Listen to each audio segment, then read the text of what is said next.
Halo, selamat datang kembali di channel YouTube Talk P2P, channel tempat kamu bisa mengeluarkan semua unek-unek kamu tanpa harus takut dihakimin melalui sesi buang sampah. Nah, hari ini aku ketemu lagi atau kedatangan lagi satu interviewer yang pengen membagikan kisah hidup dia bekerja di ibu kota yang super cepat ini. Nggak usah lama-lama, kita kenalan langsung dengan kakak siapa? Clarina. Oke, namanya bagus banget ya. Oke, Kak Clarina asli orang Jakarta? Iya sebetulnya orang Jawa sih, tapi dari kecil udah tinggal di Jakarta. Oke, Jawa berarti orang tua nih. Iya orang tuanya Jawa. Papa mama dua-dua Jawa? Dua-duanya Jawa. Kalau boleh tahu Jawa mana? Semarang sama Kebumen. Wow, pantas slogannya ini halus pisan ya. Halus pisan mah Sunda ya. Oke. Beda.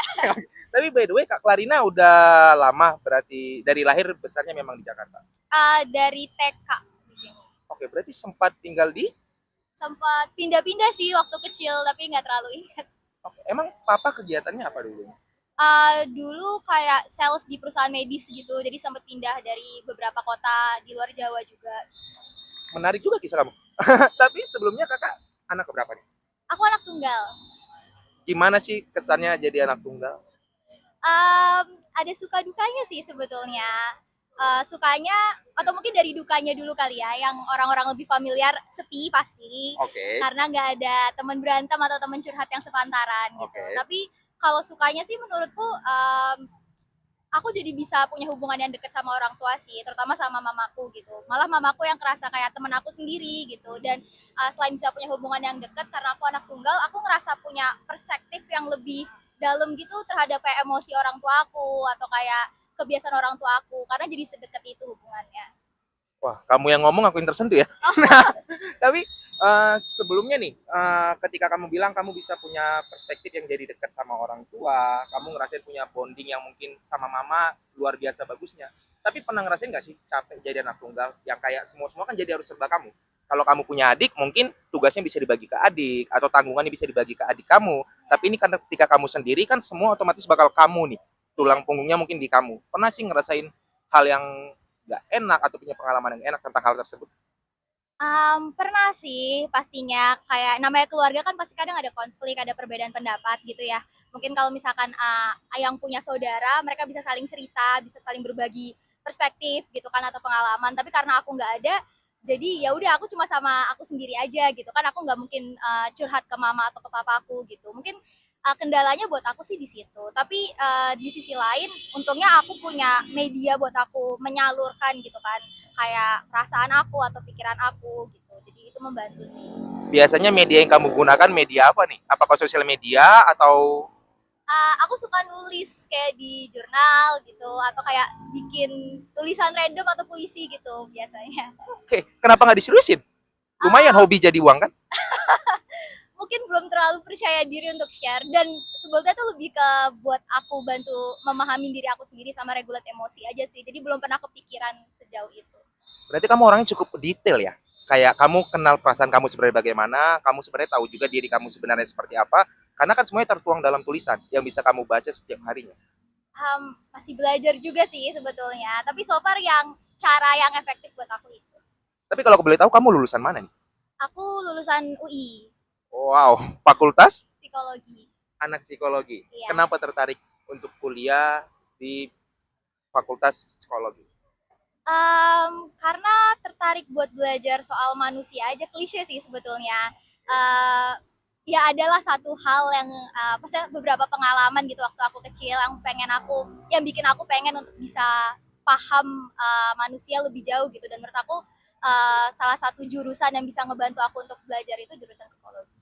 Berarti psikologi ini emang keinginan kamu, bukan karena kepentok, karena nggak lulus mana-mana makanya ngambil psikologi, atau memang pilihan kamu dari kecil, memang kamu pengen ada di bidang itu? Sebetulnya itu pilihan aku, tapi bukan mimpi dari kecil juga sih kak. Aku dulu waktu kecil tuh pengen jadi dokter sebetulnya. Oke. Cuma waktu aku SMA, kebetulan aku masuk ke salah satu SMA yang menurut aku lumayan susah dari segi kompetisi akademisnya gitu. Nah, awalnya aku join tuh di jurusan IPA. Terus Oke. setelah itu aku ngerasa kayak, oh this is too much, dan aku ngerasa struggling sendiri, ditambah juga karena mungkin aku anak tunggal, aku nggak terbiasa untuk kayak curhat ke teman atau curhat ke siapapun. Gila ini susah banget loh gitu. Jadi kayak aku pendem sendiri gitu, sampai akhirnya aku secara impulsif memutuskan untuk nggak bisa lagi gue kalau mau survive gue harus pindah gitu. Jadi akhirnya aku pindah ke jurusan IPS gitu. Oke. Terus dari struggle itu akhirnya aku kayak apa ya yang bisa bantu aku untuk kenal diri aku sendiri, karena ternyata aku yang ngerasa aku mampu, awalnya aku bisa di jurusan ini ternyata nggak bisa, jadi aku masuk psikologi gitu karena aku pengen tahu diri aku lebih dalam. Tapi setelah kamu sekarang di psikologi kan kebanyakan tugas kamu pasti lebih mengenal orang lain, mendengarkan cerita, lebih memahamin orang lain. Itu bukannya lebih capek daripada kamu hanya mengerjakan semua tentang rumus ya? Iya, tapi buat aku justru lebih menarik sih ya, karena semakin aku kenal banyak orang, aku justru jadi semakin kenal diri aku juga gitu. Karena aku ngelihat kayak apa ya, kayak diri aku sendiri di orang-orang yang aku temuin, di orang-orang yang aku pelajarin gitu. Itu sih. Kamu kelahiran tahun berapa sih, sorry? 2000, Cara kamu menjawab mature banget ya. thank you. Berarti sekarang kerja di bidang Aku, HRD iya HRD. di daerah Jakarta juga. Iya. Apa nih suka dukanya bekerja di ibu kota yang segalanya ini super cepat, super singkat, kayak waktu itu adalah uang, padat. Apa menurut kamu hal yang menarik bekerja di sini? Kalau suka duka, mungkin dukanya udah disebutin sama kakak tadi ya, segalanya serba cepet gitu ya. That's true. Terus aku ngerasa juga individualisnya tuh tinggi, lumayan tinggi juga di ibu kota gitu. Karena informasi itu tersebarnya secara cepat, terus persaingan apalagi dalam hal mendapatkan kerja itu cukup tinggi kan ya di Jakarta. Jadi banyak orang yang fokus ke dirinya masing-masing gitu menurutku. Tapi menariknya kalau misalkan kita lihat masih banyak juga sih orang-orang yang peduli, orang-orang yang baik gitu kan, kayak di aku sebagai HR di perusahaanku sendiri, aku banyak ketemu orang-orang yang willing to go beyond their kayak specific job desk gitu untuk bantu temennya atau untuk bantu timnya gitu. Terus karena aku HR juga, jadi kadang aku juga mendengar kayak curhatan anggota-anggota yang lain gitu, karyawan-karyawan yang lain, yang itu bikin aku sadar kalau ya pada dasarnya kita semua balik lagi cuma manusia yang berjuang untuk survive aja gitu sebetulnya. Terlepas dari mungkin kalau kita lihat secara general masyarakat Jakarta tuh banyak yang individualis, banyak yang apa-apa maunya cepet hap-hap dan orientasi profit gitu. Tapi kalau kita lihat secara apa ya mikroskopik gitu ke setiap individu, ya mereka cuma manusia aja sih sebetulnya yang bisa beradaptasi gitu. Satu hal yang harus kamu tahu, kalau semua pemimpin cara berpikir seperti kamu, mungkin nggak bakalan ada karyawan yang resign dari pekerjaannya. Tapi kalau aku boleh tahu nih, apa sih insight positif yang bisa kamu share buat teman-teman yang ada di Talk P2P, biar mereka tahu kalau di Jakarta itu masih banyak hal yang lebih menarik untuk mereka laluin, bukan cuma sekadar mereka kerja pulang doang. Menurutku masih banyak hal-hal baik di Jakarta. Di semua tempat itu banyak hal-hal baik sih. Tapi satu hal yang aku rasa aku pelajarin setelah aku lulus itu adalah hal baik itu perlu untuk dijemput gitu. Wow. Kita nggak bisa kayak menunggu hal baik itu untuk datang. Hal baik ini bisa dalam bentuk apa aja ya. Nggak berarti kayak dapat kerja atau dapat uang. Bisa kayak kita ketemu teman atau kita sekadar kayak lagi jalan nih berangkat kerja terus ngeliat ada kucing lucu di jalan. Buat aku at least itu hal baik gitu.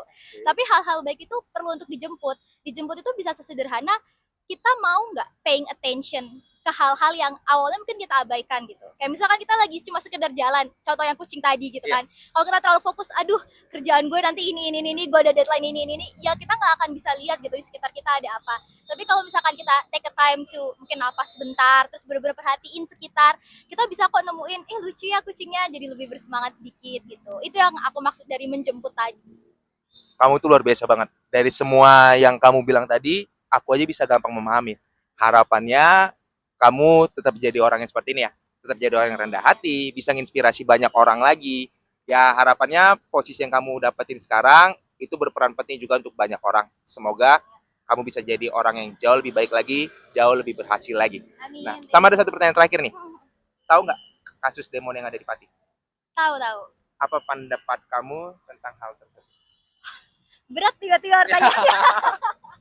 Random aja sih sebenarnya. Apa ya, menurutku itu sesuatu yang patut sangat diapresiasi sih. Karena yang namanya perubahan itu nggak akan terjadi kalau cuma satu atau dua orang doang yang bicara gitu. Butuh gerakan yang masif, dan aku rasa itu kita bisa lihat dari demo yang dilakukan oleh warga-warga Pati gitu ya, untuk menuntut keadilan buat mereka gitu, untuk menuntut kesejahteraan buat mereka. Kalau buat aku pribadi sih, aku mengambil pesannya adalah pertama, terlepas dari apapun pekerjaan kita, mungkin nggak berhubungan secara langsung sama politik, tapi penting bagi kita untuk tetap peka sama politik. Buktinya di Pati ibu-ibu rumah tangga aja turun langsung kok kan, bantu bungkusin snack gitu kan. Dan berhubungan sama itu juga, terlepas dari apapun pekerjaan kita ataupun kita belum kerja sekalipun, kita tuh punya peran gitu untuk bisa merubah tatanan politik, untuk bisa membuat masyarakat kita menjadi lebih baik. Mungkin nggak harus turun demo kalau memang belum ada kesempatannya, mungkin bisa sekedar kita being aware aja sama ada apa sih situasi sosial yang lagi terjadi, nggak menutup mata cuma karena ada pemimpin yang hobi goyang-goyang terus kita bilang oh lucu gitu, ini lucu banget, udah yang lainnya diabaikan gitu kebijakannya, enggak. Atau kayak kita bisa juga dengan sekedar kita like atau retweet any post yang menurut kita itu berdampak positif untuk masyarakat gitu. Jadi apapun yang kita lakuin, siapapun kita punya peran dan kita punya kewajiban. Itu sih. Clarina, sekali lagi kamu luar biasa banget. Harapannya kita semoga kisah kamu bisa menginspirasi banyak orang yang nonton channel Talk P2P. Boleh closing statement nggak? Ajak orang-orang untuk bantu support sama tonton channel Talk P2P. Oke, halo semuanya. Jangan lupa follow, like, comment, subscribe, share. Pokoknya follow akunnya, ada Instagram, ada YouTube. Dan kalau kalian disamperin random di jalan, semoga punya keberanian untuk share juga, walaupun nggak tahu apa yang mau di-share, karena aku juga ngerasa kayak gitu. Dan semangat terus. Thank you, bye-bye.